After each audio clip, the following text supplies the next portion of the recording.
I això, el gran error de Podem, ens porta a explicar per què estem avui aquí el 4 de setembre. I també parafrasejant-lo vostè, que vostè ha dit salvar el soldado Ryan. No, avui venim aquí a salvar el soldado Podemos.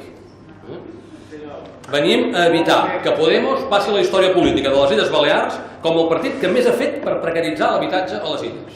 Això és el que avui hem vingut a fer aquí. Perquè el vot equivocat i irresponsable, mantenint l'antic redactat de l'article 49, i no serà perquè no ho haguéssim advertit, com jo ara li deia al senyor Malià, excloïa del concepte estades turístiques, o lloguer vacacional, per dir-ho de forma col·loquial, el lloguer que es feia en pisos. De manera que d'un dia per l'altre el que era il·legal passava simplement a ser alegal i per tant no era perseguible. Per tant, es frustrava totalment l'objectiu de controlar l'oferta il·legal, que crec que és el que precisament el seu electorat i el nostre ens demana.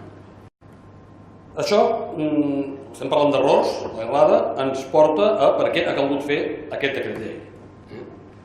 El motiu essencial de fer aquest decret llei és esmenar l'article 49, com ja he dit, el nostre grup amb això hi està totalment d'acord. I nosaltres haguéssim votat a favor d'un decret de llei dirigit a recuperar el redactat del projecte 49. El que no podem entendre ni compartir és la resta del decret, és a dir, els altres dos articles del decret llei. I no ho podem compartir per un motiu evident de coherència. I ara repassaré en què es basa aquesta coherència. Primer, cal tenir en compte que nosaltres vam defensar el projecte com el qui més. I en aquesta defensa de la llei ens vam oposar amb molta vehemència a les esmenes de Podem que feien referència a l'emergència habitacional. Fins i tot em vaig atrevir a posar sobre el paper, a posar sobre en clar les incoherències d'aquesta proposta. I per què ens hi vam oposar? També ho vaig dir el dia d'avui. Ens hi vam oposar perquè nosaltres defensàvem que la llei ja contenia els mecanismes necessaris per vetllar per aquesta emergència habitacional. És a dir, no vam estar en contra perquè estiguem en contra de lluitar contra els problemes de l'habitatge. No. Era perquè nosaltres dèiem que això era una postura populista, vostès ho recordaran, i que la llei ja contenia els mecanismes per fer front amb això. I això, de fet, continua sent igual. I ara demano molt especialment als companys de la premsa que parin atenció amb aquest argument, perquè quedi molt clar que els partits o algun partit com el nostre que no recolzarà aquest decret llei no és perquè no estigui d'acord amb que calgui atendre l'emergència habitacional. Però és que fixin-se, el decret llei, en el seu article 3, diu que per fer aquesta emergència habitacional caldrà un informe vinculat dels consells insulars. Molt bé. I què diu la llei sobre la zonificació? Que l'hauran de fer els consells insulars.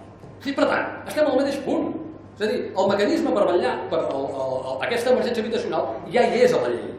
Per tant, estem una altra vegada en una operació, on estem prestant una operació de dir de forma ostentosa, solemne, una cosa que en el fons està buida. Nosaltres no estem en contra d'atendre l'emergència habitacional. El que estem en contra és d'embolicar-la en paper de cel·lofan, fent veure que no ateníem una cosa a la que realment estàvem atenent. I ara aquí vaig en l'argument principal pel qual nosaltres no podem votar a favor d'aquest decret llei per coherència. Quina credibilitat tindrien les paraules que jo vaig dir aquí el passat 18 de juliol si ara votéssim a favor d'aquest decret llei? Si jo vaig defensar que el decret llei ja contenia els mecanismes necessaris per atendre l'emergència habitacional, quin sentit té que ara votem a favor d'aquest decret llei?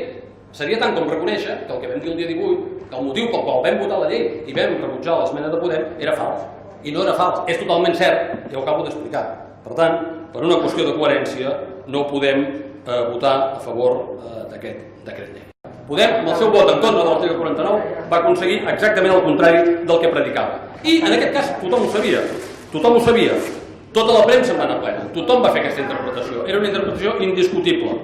Fins i tot, vostè que ens va treure a la portada del Jueves, i ara li recordaré una vinyeta satírica, que no recordo ara quin mitjà va sortir, però que era molt adequada, en què sortia un senyor que s'estava ofegant i anaven dos nedant i deien: no te preocupes, venimos a salvarte, somos de Podemos. I el que s'estava ofegant deia: vale, muchas gracias, pero ¿hay alguien más? Doncs aquesta és d'alguna manera la interpretació sempre amb la capacitat de síntesi que tenen els humoristes